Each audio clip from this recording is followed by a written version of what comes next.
هیلې درته ملګرو هیله لرم ټول به روغ او جوړ اوسئ. ښه راغلاست د وینډوز 5 درس ته. لکه څرنګه تاسو ښه پوهېږئ په تېر درس کې موږ او تاسو د ډسپلی سیټینګ په هکله معلومات ترلاسه کړل.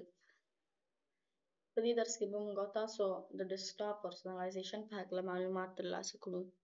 د ډیسکټاپ پرسونالایزیشن په برخه کې موږ او تاسو سره لومړی آپشن هغه د بیکګراوند آپشن دی چې څنګه د خپل د کمپیوټر د بیکګراوند تصاویر تغییر کړو او پکې تنظیمات راوړو.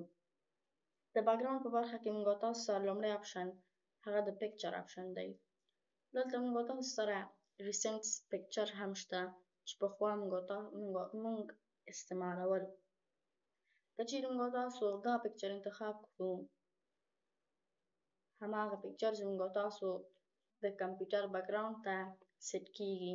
که چیرې موږ او تاسو دا پکچر انتخاب کړو یا هم دا پکچر انتخاب کړو، هر یو پکچر مو چې خوښه وي هغه د خپل د کمپیوټر بیکګراوند لپاره انتخابولی شو. یا هم راشو براوز فوټوز ووایو او د بل فایل یا هم فولډر له لارې د خپل د کمپیوټر بیکګراوند تصویر تبدیل کړو. چیرې موږ تاسو براوز فوټوز ووایو او مثلا راشو د پکچرز برخې ته، دغه پکچر انتخاب کړو او چوز پکچر ووایو. کله چې موږ تاسو چوز پکچر ووایو هماغه بیکګراوند هماغه پکچر چې په فایل ایکسپلورر کې د پکچرز په برخه کې و هغه زموږ او تاسو د کمپیوټر بیکګراوند لپاره سیټ شوی دی. یا هم راشو فایل ایکسپلورر ته د پکچرز برخې ته په دې پکچر باندې رایټ کلیک وکړو او سیټ از ډیسکټاپ بیکګراوند ووایو. کله چې موږ تاسو سیټ از ډیسکټاپ بیکګراوند وویل نو زموږ تاسو د بیکګراوند پکچر یا هم تصویر دغه پکچر ځان ته غوره کوي. ګورئ هماغه پکچر زموږ تاسو د کمپیوټر بیکګراوند ته انتخاب یا هم سیټ شو. اوس هم موږ تاسو سره بل آپشن هغه چوز ا فټ فور یور ډیسکټاپ ایمیج، یعنی څنګه د خپل د کمپیوټر د بیکګراوند په تصویر کې تنظیمات راوړو.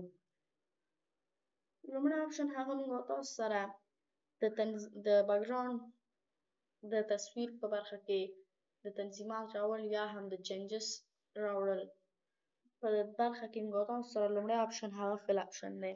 کله چې موږ تاسو د فل آپشن انتخاب کړو موږ تاسو سره د کمپیوټر بیکګراوند فل کیږي، د بیکګراوند تصویر فل کیږي، یعنی په عمودي ډول سره اضافه برخې له منځه ځي او په افقي ډول سره فټ کیږي.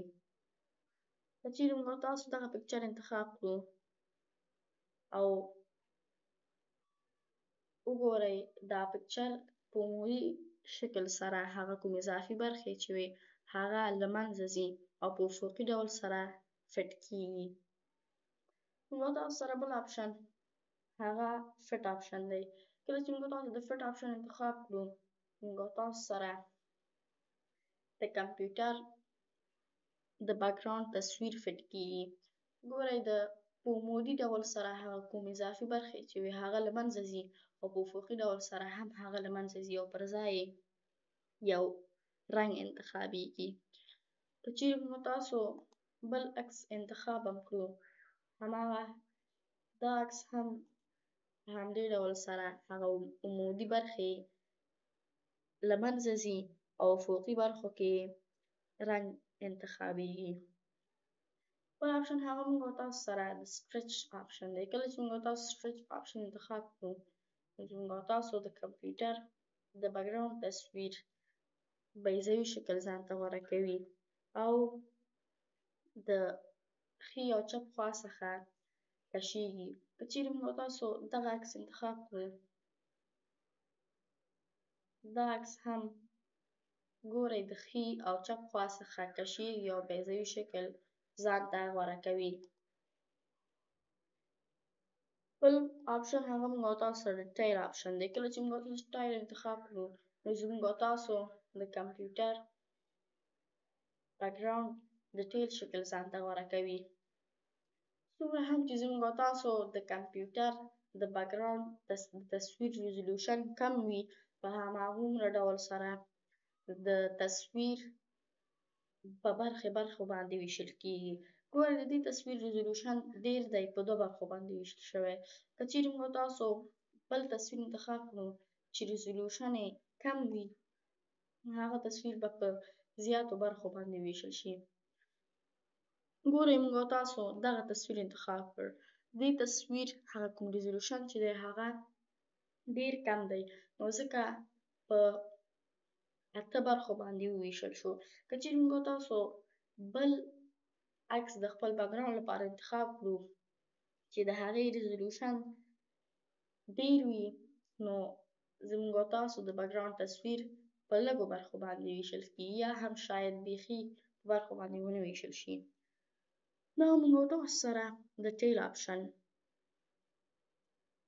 اوس که وګورئ موږ او تاسو دا عکس د خپل بیکګراوند لپاره انتخاب کړو، نو دا عکس هیڅ په برخو باندې ونه ویشل شو. ولې؟ ځکه چې ریزولوشن یې ډیر زیات و. که چیرې موږ تاسو د دې پکچر ریزولوشن معلوم کړو، نو راځو ورباندې رایټ کلیک کوو، نه معلومیږي.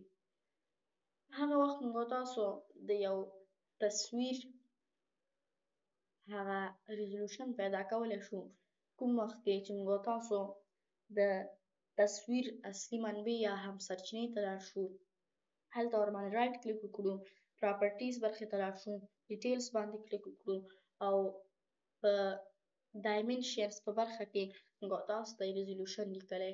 ګورئ د دې عکس ریزولوشن زیات و، نو همدې له خاطره د ټیلز آپشن کې چې کله موږ تاسو انتخاب کړ، دا عکس په برخو باندې ونه ویشل شو.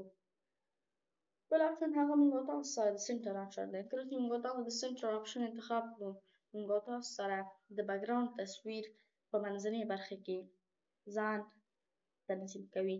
چې موږ تاسو دا عکس انتخاب کړو، دا عکس هم په منځنۍ برخه کې خپل ځان سیټ کوي. ګورئ په منځ کې دا عکس موږ تاسو سره په منځ کې راغی او شاوخوا برخې بل رنګ ځان ته غوره کړ. بل آپشن هغه موږ تاسو سره د سپن آپشن دی. کله چې موږ تاسو سپن آپشن انتخاب کړو، نو د سپن آپشن د فل آپشن په ډول سره کار کوي. د فل آپشن هم د عمودي برخو کې چې کوم اضافه والی و هغه له منځه ځي او په افقي برخو کې موږ تاسو سره د بیکګراوند تصویر فټ کیږي. د سپن آپشن هم موږ تاسو سره کوم عمودي برخې چې وي هغه له منځه ځي او په افقي ډول سره فټ کیږي. اوس هم راځو د پکچرز په برخه کې د بیکګراوند په برخه کې بل آپشن ته چې هغه موږ تاسو سره سلیوټ کلر دی. کله چې موږ تاسو په سلیوټ کلر باندې کلیک وکړو، موږ تاسو سره د بیکګراوند کوم تصویر چې هغه له منځه ځي او پر ځای یو رنګ بیکګراوند ته انتخابیږي.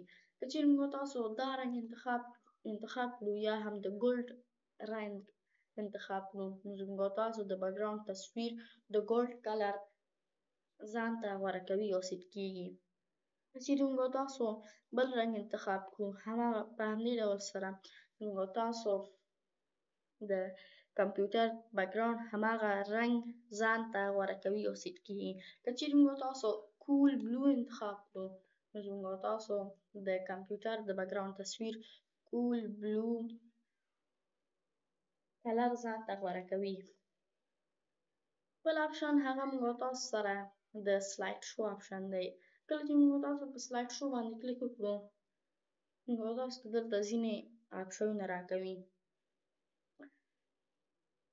د سلایډ شو په برخه کې لومړی آپشن هغه موږ تاسو سره چوز ا پکچر آلبوم فور ا سلایډ شو، یعنی یو آلبوم غوره کړه ځان ته، یعنی د څو عکسونو مجموعه غوره کول د سلایډ شو لپاره.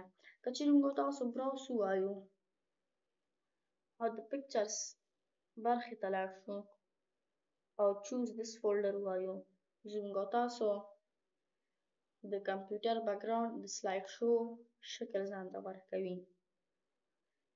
دلته موږ تاسو سره بل آپشن هغه change picture every 10 minutes یعنی دا کوم سلایډ شو چې موږ تاسو د خپل بګراوند لپاره انتخاب کړ دا هر 10 دقیقې بعد هر 1 دقیقې بعد هر 10 دقیقې بعد هر 1 ساعت بعد هر 6 ساعت بعد هر 1 ورځ بعد بدل شي چې موږ تاسو 1 منټ ووایو نو 1 دقیقه بعد به موږ تاسو د کمپیوټر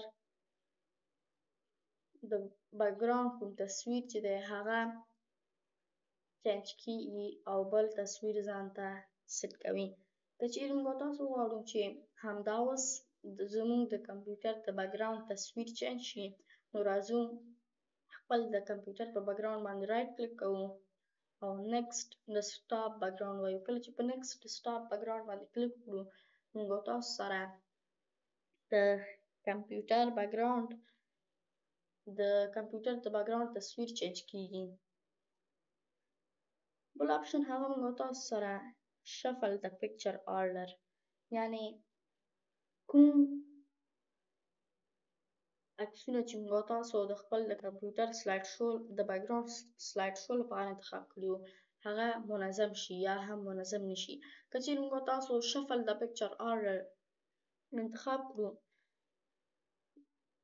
نو موږ تاسو سره د بګراوند کوم عکسونه چې دي هغه نه منظم کیږي یو عکس شاید وروسته راشي اول عکس شاید وروسته راشي دویم عکس شاید مخکې راشي یا هم آخر عکس شاید مخکې راشي یعنی بې نظمي رامنځته کیږي که چیرې موږ تاسو شفل د پکچر آرډر غیر فعال کړو موږ تاسو سره بیرته په سلایډ شو کې نظم مراعات کیږي موږ تاسو سره بل آپشن هغه let slide show run every if I am on battery power یعنی کله چې موږ د بیټري په حالت کې وي یعنی خپل کمپیوټر د پلګین حالت څخه مو ایستی وي نو په دې حالت کې هم باید زموږ تاسو د کمپیوټر بګراوند سلایډ شو آپشن ځان ته سیټ کړي یا هم غوره کړي که چیرې موږ تاسو دا آپشن انتخاب کړو نو کله چې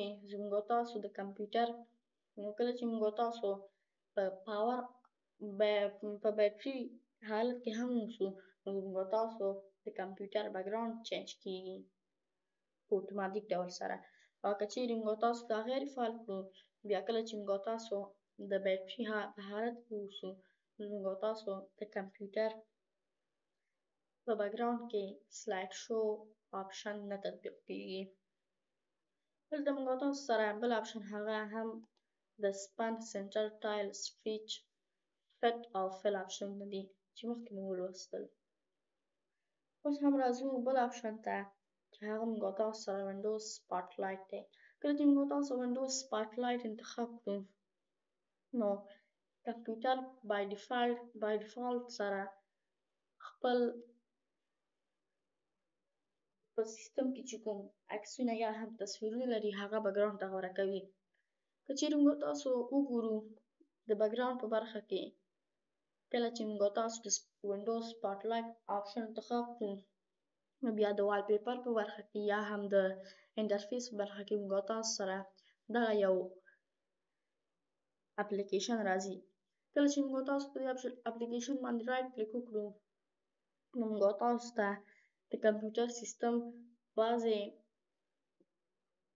عکسونه راکوي که چیرې موږ تاسو دغه عکس انتخاب کړو نو اتوماتیک ډول سره زموږ تاسو د کمپیوټر بګراوند عکس چینج کیږي که چیرې موږ تاسو دا عکس انتخاب کړو په همدې ډول سره دا عکس هر کوم یو عکس چې موږ تاسو خوښوي هغه موږ تاسو د کمپیوټر د سیستم څخه خپل کمپیوټر بګراوند ته ورکولی شو دا موږ تاسو سره د وینډوز 11 پنځم درس هیله کوم چې زموږ یوټیوب چینل درسره سبسکرایب او نورو ملګرو سره یې شریک کړئ تر بل درس پورې ښه وخت